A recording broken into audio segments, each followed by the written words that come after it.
आज की इस वीडियो से मैं स्टार्ट करने जा रहा हूँ माई एसक्यूएल के बारे में। तो आज हमारा माई एसक्यूएल के ऊपर ये पहला लेक्चर है। ये जो हमारा कोर्स होने वाला है ये एकदम बेहतरीन कोर्स होगा। इस कोर्स में आपको माई एसक्यूएल बिल्कुल एकदम अच्छे से आ जाएगा। आज की इस वीडियो में हम सबसे पहले बात करेंगे माई एसक्यूएल के बेसिक के बारे में। जैसे कि मैंने कुछ क्वेश्चंस आपके सामने यहाँ पे स्क्रीन पे लिखे हैं, ठीक है। आपको क्वेश्चंस दिखाई दे रहे होंगे। ये क्वेश्चंस जो हैं माई एसक्यूएल को पढ़ने से पहले आपको आनी चाहिए। कुछ क्वेश्चंस हैं, जैसे मैं आपको दिखा देता हूँ। पहला जो हमारा क्वेश्चन है वो है व्हाट इज़ डेटा। डेटा क्या होता है? बेसिक सा क्वेश्चन है, आपको आता भी होगा, लेकिन फिर भी मैं क्योंकि हमारा ये पहला वीडियो है, बेसिक वीडियो होने वाला है, जिसमें हम माई एसक्यूएल को पढ़ने से पहले क्या क्या चीज़ें हमारे लिए ज़रूरी हैं उनके बारे में बात करेंगे। तो पहला क्वेश्चन है व्हाट इज़ डेटा। दूसरा क्वेश्चन है व्हाट इज़ डेटाबेस। ये भी आपने पढ़ा ही होगा कहीं ना कहीं। तीसरा क्वेश्चन है टाइप्स ऑफ डेटाबेस। जैसे आपने सुना होगा relational database, no SQL database. Tension मत लो, मैं सब कुछ एकदम स्क्रैच से बताऊंगा। इस कोर्स में आप माई एसक्यूएल एकदम स्क्रैच से सीख जाओगे, ठीक है। कुछ और भी क्वेश्चन हैं, जैसे कि व्हाट इज़ डीबीएमएस। डीबीएमएस क्या होता है? और वहीं एक क्वेश्चन है व्हाट इज़ आरडीबीएमएस। पता है बहुत से बच्चों को डीबीएमएस और आरडीबीएमएस में कन्फ्यूजन होता है, ठीक है। बहुत से लोगों को लगता है कि डीबीएमएस और आरडीबीएमएस दोनों सेम ही चीज़ें हैं, ठीक है। लेकिन बहुत से लोगों को पता है कि दोनों अलग चीज़ें हैं, लेकिन उनको ये नहीं पता, मतलब एक क्लियर डिफरेंस नहीं पता। तो टेंशन मत लो, सब कुछ एकदम बेसिक्स, बहुत ही सिंपल लैंग्वेज में, बहुत ही सिंपल लैंग्वेज में आपको इस वीडियो में सब कुछ, सबके आंसर्स आपको बहुत ही सिंपल लैंग्वेज में मैं आपको यहाँ पर दे दूंगा। सो स्टार्ट करते हैं सबसे पहले क्वेश्चन से। हमारा जो सबसे पहला क्वेश्चन है वो है व्हाट इज़ डेटा। देखो, बचपन से लेके आप सब लोग जो है डेटा के बारे में पढ़ते आ रहे हो, ठीक है। आपने जो है ना कहीं पढ़ा होगा। डेटा की डेफिनेशन आपने एक सुनी होगी, जो कि सबको याद होगी, कमेंट में बताओ। तो मैं यहाँ पे लिख देता हूँ, data is nothing but raw facts and figures, ठीक है। Data is nothing but raw facts and figures, ठीक है। ये डेफिनेशन आपने कहीं ना कहीं सुनी होगी। देखो सिंपल सी बात है, जो कुछ भी आपको ये दिखाई दे रहा है, ये सब, ये जो यहाँ पे लिखा हुआ है, ठीक है, ये जो आपका यहाँ पे लिखा हुआ है what is data, what is database, types of database, ये सब डेटा होता है। जितने भी आपको यहाँ पे टेक्स्ट आपको आसपास दिखाई दे रहे हैं, जितना भी आपको नंबर्स आपको दिखाई दे रहे हैं, जितना भी आपको इमेजेस, वीडियोस, सिंबल्स, जो कुछ भी आपको दिखाई दे रहा है वो सब क्या होता है? डेटा। तो रॉ फैक्ट्स एंड फिगर्स, ठीक है, इसी को बोलते हैं, ये क्या होता है? डेटा। एक बात याद रखना, डेटा का अपने आप में कोई अस्तित्व नहीं है। मतलब ये मैंने कुछ ज़्यादा हिंदी बोल दी, सिंपल सी लैंग्वेज समझाता हूँ। देखो, डेटा जो होता है ना, डेटा, ठीक है, डेटा जो है वो कूड़े के समान होता है। किसके समान होता है? कूड़े के समान, ठीक है। अब आप लोग बोल रहे होगे ये क्या बोल रहा है, डेटा कूड़े के समान होता है, लेकिन आज की दुनिया तो डेटा पर ही डिपेंडेंट है भाई। Data is the oil, data is the new oil. भाई आपने कहीं ना कहीं सुना होगा, data is the new oil, ठीक है। और मैं बोल रहा हूँ कि भाई डेटा जो है वो क्या है? कूड़े के समान है। तो सुनो ध्यान से भाई, पूरी बात सुनो पहले। डेटा जो है वो कूड़े के समान है, कब तक? जब तक आप उसको प्रोसेस नहीं कर लेते। डेटा जैसे कि फॉर एग्जांपल मैं आपको एक समझाता हूँ। आपके पास कोई एक, फॉर एग्जांपल आपके पास टेबल है, ठीक है। टेबल है, यहाँ पे 3 कॉलम्स हैं, ठीक है। कॉलम नंबर 1 यहाँ पे है, कॉलम नंबर 2 ये है, ये कॉलम नंबर 3 है, और कुछ यहाँ पे डेटा रखा हुआ है, ठीक है। यहाँ पे कुछ रोज़ हैं जो कि ऐसे फिल हुई हैं। ये किसी भी टेबल हो सकती है, स्टूडेंट की टेबल हो सकती है, एम्प्लॉयज़ की टेबल हो सकती है, किसी की भी टेबल हो सकती है। गोली मारो इस चीज़ को, हमें कोई फ़र्क नहीं पड़ता, बस हमें पता है ये टेबल है। हमें बस इतना पता है कि ये टेबल है। और ऑब्वियस सी बात है, टेबल है तो टेबल क्या होती है भाई? डेटा ही तो होती है। टेबल क्या होती है? डेटा ही तो होती है। तो ये जो टेबल है ये डेटा है। ये टेबल जो है ना कूड़े के समान है, कचरे के समान है। कब तक? जब तक मैं इस टेबल को प्रोसेस नहीं कर लेता। जब तक मैं इस टेबल को क्या नहीं कर लेता? प्रोसेस नहीं कर लेता, समझ रहे हो? तो यहाँ पे एक वर्ड मैंने बोला, क्या? प्रोसेसिंग। तो जब तक मैं इस चीज़ को प्रोसेस नहीं कर लेता, प्रोसेस करने का क्या मतलब है? प्रोसेस करने का मतलब है, फॉर एग्जांपल कॉलम नंबर जो 1 है वो आईडी को रिप्रेजेंट कर रहा है, कॉलम नंबर 2 जो है वो नेम को रिप्रेजेंट कर रहा है, और कॉलम नंबर 3 जो है वो सैलरी को रिप्रेजेंट कर रहा है, ठीक है। और आप समझ लो कि ये एम्प्लॉय की टेबल है। एम्प्लॉय की टेबल, किसी कंपनी में जो एम्प्लॉय हैं उसकी टेबल है ये। तो यहाँ पे ये टेबल अभी तक मेरे लिए कूड़ा थी, लेकिन जब मेरे पास दिमाग है भाई तो मैं इस टेबल को प्रोसेस कर सकता हूँ। तो मैं इस टेबल को प्रोसेस करूँगा, ठीक है। उसके बाद मैं इस प्रोसेस करने के बाद मुझे क्या मिलेगा, इन्फॉर्मेशन। आपने ये भी कहीं ना कहीं सुना होगा, जब आपने DBMS पढ़ा होगा ना, किसी न किसी सेमेस्टर में आपने पढ़ाई होगा DBMS भाई अपने बीटेक के अंदर। तो जब हम इस टेबल को प्रोसेस करेंगे, जब हम इस डेटा को प्रोसेस करेंगे तो हमें मिलेगी इन्फॉर्मेशन, ठीक है। फॉर एग्जाम्पल मैं आपको बताता हूँ, तो इन्फॉर्मेशन कैसी दिखती है भाई, आप सोच रहे होगे इन्फॉर्मेशन कैसी दिखती है। आपने हमें डेटा तो दिखा दिया, ये जो टेबल है ये डेटा है, ये जो कूड़े के समान लिखा हुआ है ये भी डेटा है, ये भी डेटा, सब कुछ डेटा है। इन्फॉर्मेशन कैसी होती है, तो ध्यान से सुनो। ये जो कॉलम नंबर 3 है जो कि सैलरी है, आप इसका एवरेज निकाल सकते हो। आप इसका क्या निकाल सकते हो, एवरेज सैलरी। तो ये एक इन्फॉर्मेशन है। आपने प्रोसेसिंग करी, आपने दिमाग लगाया, अरे यार इस टेबल के अंदर मैं ये निकाल सकता हूँ कि इस कंपनी के अंदर जो एम्प्लॉयज़ हैं उनकी एवरेज सैलरी क्या है। तो ये एक इन्फॉर्मेशन निकाली, ये एक अच्छी चीज़ हमने निकाली, इस डेटा का हमने यूटिलाइज़ किया। दूसरी इन्फॉर्मेशन क्या हो सकती है कि भैया हाईएस्ट सैलरी क्या है, ये भी तो एक इन्फॉर्मेशन है, ये भी तो क्या है, एक इन्फॉर्मेशन है। तीसरी चीज़ क्या है, लोवेस्ट सैलरी, ठीक है। तीसरी चीज़ क्या है, lowest salary, and so on. बहुत सारी इन्फॉर्मेशन मैं इस डेटा से निकाल सकता हूँ। अभी मेरे दिमाग में क्या आया कि भैया इस डेटा का यूज़ करके मैं प्रोसेसिंग करूँगा इस डेटा की, तो मेरे को एवरेज सैलरी में निकाल सकता हूँ, हाईएस्ट सैलरी निकाल सकता हूँ, लोवेस्ट सैलरी निकाल सकता हूँ, और भी बहुत सारी चीज़ें मैं निकाल सकता हूँ। तो वो किसके अंदर आता है, इन्फॉर्मेशन का। अब इस इन्फॉर्मेशन का क्या मैं अचार डालूंगा, नहीं। हाँ, देखो इस इन्फॉर्मेशन का हम यूज़ करते हैं डिसीजन मेकिंग में, ठीक है। इस इन्फॉर्मेशन का यूज़ कहाँ पे किया जाता है, डिसीजन मेकिंग में। ये याद रखना, ये वर्ड बहुत इंपॉर्टेंट है। ये जो पूरी दुनिया है ना, डिसीजन मेकिंग के लिए ही डेटा को कलेक्ट कर रही है, ठीक है। तो डेटा क्या था, अभी तक डेटा कूड़े के समान था। डेटा जो है वो कचरा था, कूड़ा था। लेकिन जब इस डेटा को मैंने प्रोसेस किया, ठीक है। अब डेटा किसी भी रूप में हो सकता है, डेटा टेबल की फॉर्म में हो सकता है, डेटा फाइल की फॉर्म में हो सकता है, डेटा इमेजेस की फॉर्म में हो सकता है, डेटा वीडियो की फॉर्म में हो सकता है, किसी भी फॉर्म में डेटा हो सकता है। उस डेटा को बस प्रोसेस करने की देर है। जब आप उस डेटा को प्रोसेस कर लोगे तो आपको मिल जाएगी इन्फॉर्मेशन, और उस इन्फॉर्मेशन का आप क्या करोगे, यूज़ करोगे डिसीजन मेकिंग के लिए। तो ये था आपका डेटा और इन्फॉर्मेशन। आई होप मैं इस पर बहुत ज़्यादा बोल चुका हूँ, तो आपको समझ में आ भी गया होगा कि डेटा क्या होता है और इन्फॉर्मेशन क्या होती है। दोनों ही चीज़ें अलग अलग हैं, ठीक है। अब आप कभी नहीं भूलोगे, इतनी मैंने सिंपल लैंग्वेज में, आप ये याद रखना, कूड़ा, ठीक है। अब जो दूसरा क्वेश्चन है, दूसरा जो क्वेश्चन है आज की इस वीडियो का, वो है व्हाट इज़ डेटाबेस। देखो, अब भाई आपके पास डेटा है, ठीक है। अब आप इस डेटा को कहीं ना कहीं तो स्टोर करोगे। आप इस टेबल को, या फिर कोई इमेज है, वीडियो है, टेक्स्ट है, कुछ भी है, कैसा भी फॉर्म का डेटा हो, कुछ भी फॉर्म का डेटा हो, आप उसको कहीं ना कहीं तो स्टोर करोगे। अब यहाँ पे बात केवल स्टोर करने से नहीं है, बात भैया हमें स्टोर करने के साथ साथ हमें उसको मैनेज करना भी आना चाहिए। मतलब कि ऐसा नहीं कि डेटा बस लेके आए और उसको स्टोर करके रख दिया, अब उसको हम मैनेज ही नहीं कर पा रहे।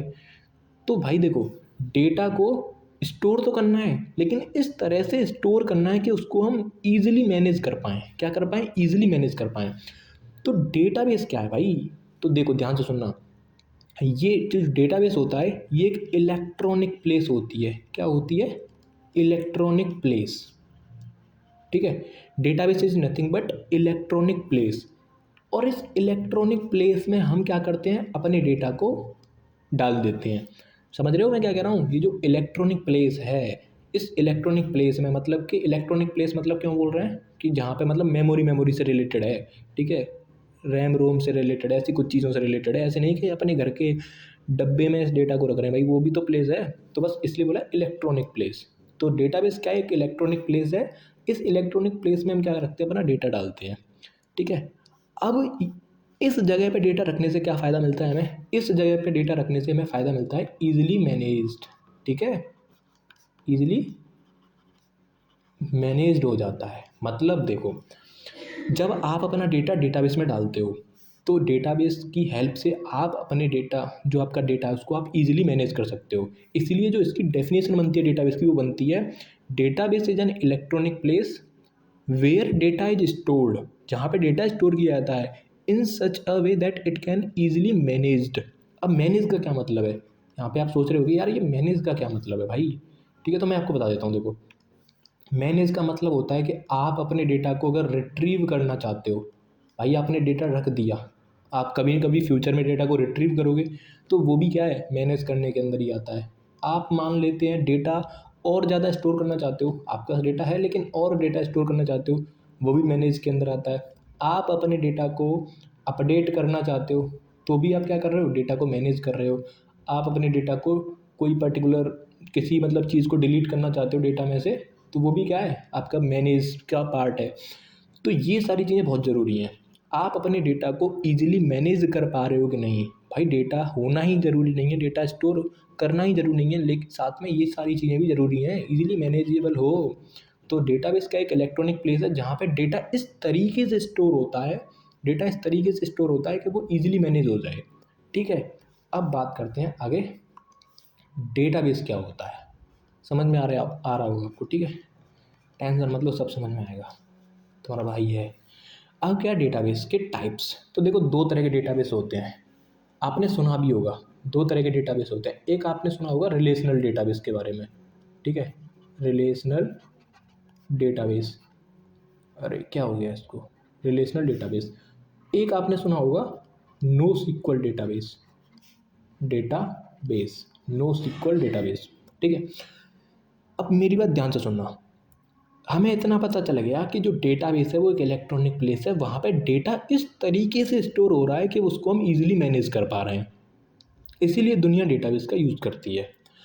अब भैया डेटाबेस जो है ना, डेटाबेस वो भी दो तरह के हैं, एक आपका रिलेशनल डेटाबेस, एक आपका नो सीक्वल डेटाबेस।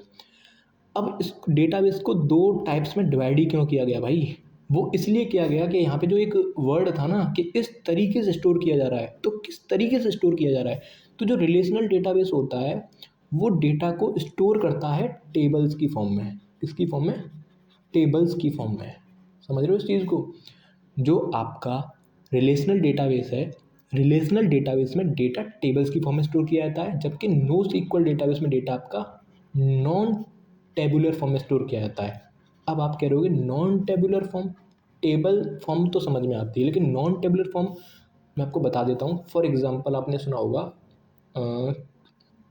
आपने वो देखा है, जैसे ग्राफ की फॉर्म में डेटा रख लिया, ग्राफ की फॉर्म में डेटा रख लिया, या फिर की वैल्यू की फॉर्म में डेटा रख लिया। देखो आपको इस पे ज़्यादा फोकस करने की ज़रूरत नहीं है, नो सीक्वल डेटाबेस पे आपको ज़्यादा फोकस करने की ज़रूरत नहीं है, फिर भी मैंने आपको बता दिया है कि ये यहाँ पे नॉन टेबुलर फॉर्मेट में डेटा स्टोर किया जाता है, जैसे कि आपका ग्राफ हो गया, की वैल्यू हो गया, डॉक्यूमेंट फॉर्म में हो गया, ठीक है, डॉक्यूमेंट फॉर्म में हो गया, ठीक है। तो ये बहुत सारी चीज़ें हैं इसमें, लेकिन जो भाई रिलेशनल डेटाबेस है उसमें डेटा टेबल्स की फॉर्म में स्टोर होता है, बस आपको इतना याद रखना है।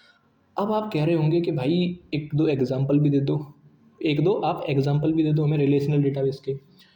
तो रिलेशनल डेटाबेस का सबसे पहला एग्जांपल जो है, आपने सुना होगा, हमारा जो ये कोर्स है वो किसके ऊपर है, हमारा जो प्लेलिस्ट है वो माई सीक्वल के ऊपर है। तो ऑब्वियसली बात है, माई सीक्वल क्या है, आपका एक रिलेशनल डेटाबेस है। आपने ओरेकल का नाम सुना होगा, ठीक है, ये भी क्या है, रिलेशनल डेटाबेस है। और भी बहुत सारे हैं, पोस्ट ग्रेस वगैरह जो भी है, ठीक है। तो ये सब आपके क्या हैं, माई सिक्वल, ओरेकल, ये सब आपके क्या हैं, रिलेशनल डेटाबेस हैं। दूसरा क्या है, no SQL database. No SQL database में मैं आपको एग्जांपल दे देता हूँ। फॉर एग्जांपल आपने नाम सुना होगा मोंगो डीबी का, ठीक है, मोंगो डीबी, मोंगो डीबी, ठीक है। ये जो मोंगो डीबी होता है ना, ये डेटा को स्टोर करता है डॉक्यूमेंट्स की फॉर्म में, समझना ध्यान से।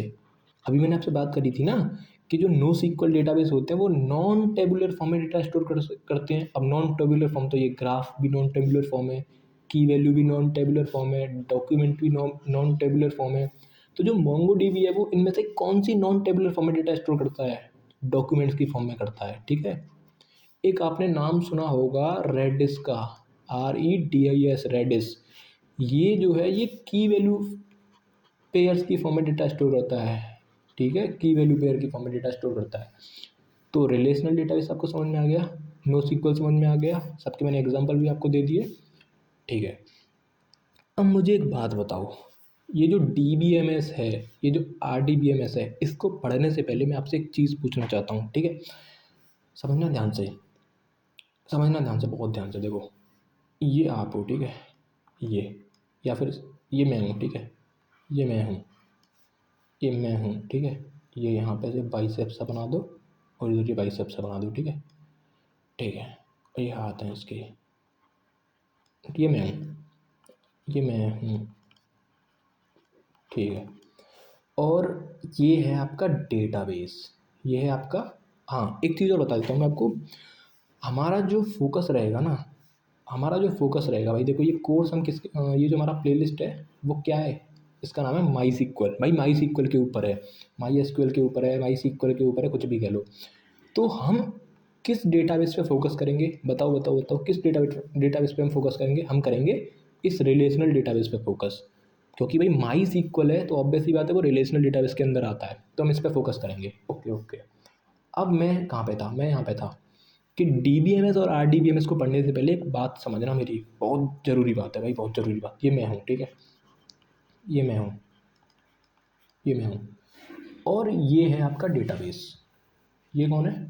ये है आपका डेटाबेस। अब आपको समझ में तो आ गया होगा ये डेटाबेस क्या है। डेटाबेस, ठीक है, डेटाबेस।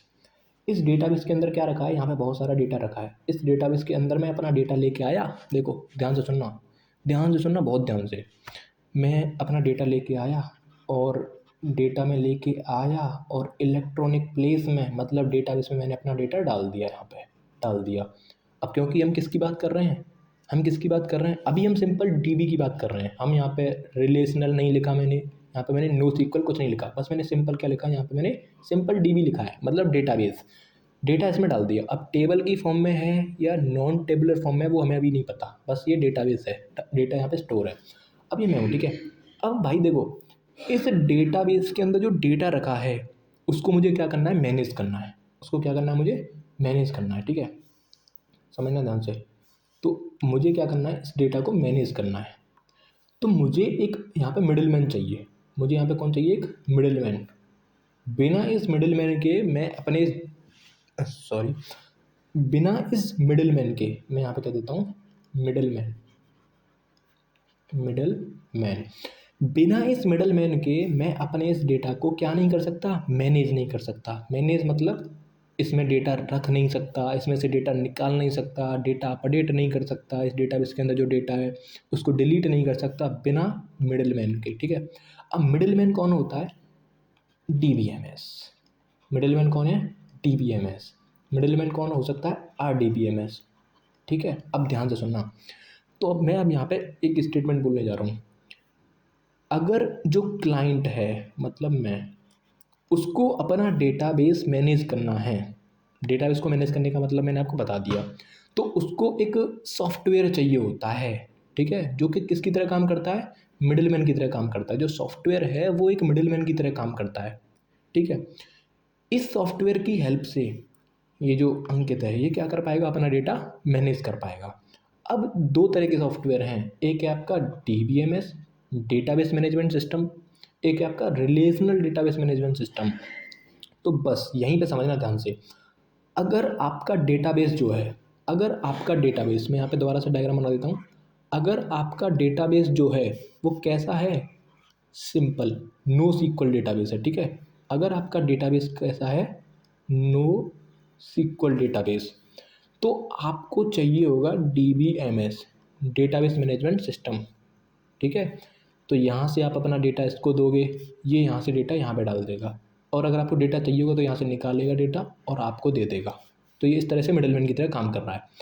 और अगर आपका डेटा जो है, जो आपका डेटाबेस है वो कैसा है, रिलेशनल डेटाबेस, ठीक है, वो आपका कैसा है, रिलेशनल डेटाबेस है, तो आपको चाहिए होगा रिलेशनल डेटाबेस मैनेजमेंट सिस्टम। तो आपको क्या चाहिए, रिलेशनल डेटाबेस मैनेजमेंट सिस्टम। तो ये आप यहाँ पे डेटा दोगे, ये यहाँ पे डेटा डाल देगा, अगर आपको डेटा चाहिए तो यहाँ से निकालेगा और आपको दे देगा, ठीक है। ये आपका क्या है, क्लाइंट है, मतलब मैं हूँ ये मैं, ठीक है, ये क्लाइंट। समझ में आ गया आपको? तो ये है आपका मेन चीज़ कि DBMS क्या होता है सर, ये एक सॉफ्टवेयर है। RDBMS क्या है सर, ये भी एक सॉफ्टवेयर है। जो डेटाबेस मैनेजमेंट सिस्टम सॉफ्टवेयर है ना, वो मिडिलमैन की तरह काम करता है between the client and no SQL database, जो नॉन टेबुलर फॉर्म में डेटा स्टोर करते हैं। वहीं जो रिलेशनल डेटाबेस मैनेजमेंट सिस्टम है, वो क्लाइंट और रिलेशनल डेटाबेस के बीच में किसकी तरह काम करता है, मिडिलमैन की तरह, एक सॉफ्टवेयर है, ठीक है। लेकिन अब मेरी बात ध्यान से सुनना। तो हमें DBMS पे तो हमें फोकस नहीं करना, हमें किस पे फोकस करना है, RDBMS पे। और मैंने आपको RDBMS का एक एग्जांपल दे भी दिया है। अब आप, हाँ हाँ, एक बात सुनना ध्यान से। अभी आप ये सोच रहे होंगे कि मैंने भाई देखो, अभी मैंने आपको ऊपर एक एग्जांपल दिया था, यहाँ पे ये वाला एग्जांपल आपको दिखाई दे रहा है, ये माई सीक्वल। माई सीक्वल क्या है? एक रिलेशनल डेटाबेस है। ठीक है, आप यही सोच रहे होगे ना, माई सीक्वल क्या रिलेशनल डेटाबेस है। और जो माई सीक्वल है ना, ये आपका, इसी को हम क्या बोलते हैं, इसी को हम R D B M S भी बोलते हैं। ठीक है, माई सीक्वल यही क्या आपका R D B M S है। लेकिन अब एक बात बताओ, ठीक है, अब जो क्लाइंट है वो डायरेक्टली इंटरेक्ट तो कर नहीं सकता, किससे? रिलेशनल डेटाबेस से। हम इस पूरे लेक्चर में केवल, पूरे प्लेलिस्ट में केवल किसके बारे में बात करेंगे? रिलेशनल डेटाबेस के बारे में, जहाँ डेटा कैसे स्टोर है? टेबल्स की फॉर्म में ऐसे करके स्टोर है, ऐसे करके स्टोर है। ठीक है, तो ये टेबल्स कहाँ हैं? इसमें पड़ी हुई हैं। तो जो क्लाइंट है वो डायरेक्टली कम्युनिकेट तो कर नहीं सकता रिलेशनल डेटाबेस से, तो वो किससे कम्युनिकेट करेगा? वो कम्युनिकेट करेगा R D B M S से। अब भाई देखो, इसको, क्लाइंट को R D B M S से कम्युनिकेट करने के लिए एक लैंग्वेज आनी चाहिए, ठीक है। अब आप कह रहे होंगे कौन सी लैंग्वेज? वो तो हमें आती है, हिंदी। नहीं नहीं नहीं, आपको एक लैंग्वेज आनी चाहिए, हिंदी। नहीं नहीं, हिंदी नहीं, आपको क्या आनी चाहिए? S Q L. तो हिंदी नहीं चाहिए आपको, वहाँ पे क्या चाहिए? S Q L. S Q L मतलब क्या होता है? Structured query language. ठीक है, तो क्लाइंट को R D B M S से कम्युनिकेट करने के लिए एक लैंग्वेज आनी चाहिए, that is nothing but S Q L. अब आप उससे ये थोड़ी ना बोलोगे कि भाई सुन, इस डेटाबेस के अंदर एक टेबल क्रिएट कर दे, ऐसे थोड़ी ना बोलोगे भाई, ऐसे हिंदी में थोड़ी ना बोलोगे। तो आप उसका एक कमांड लिखोगे जो कि एसक्यूएल की हेल्प से लिखा जाएगा। तो आज की इस वीडियो में इतना ही, बाकी मिलते हैं नेक्स्ट वीडियो में। अगर आपको वीडियो थोड़ा सा भी अच्छा लगा हो तो प्लीज़ इसको लाइक ज़रूर कर देना। तब तक के लिए टाटा, बाय बाय।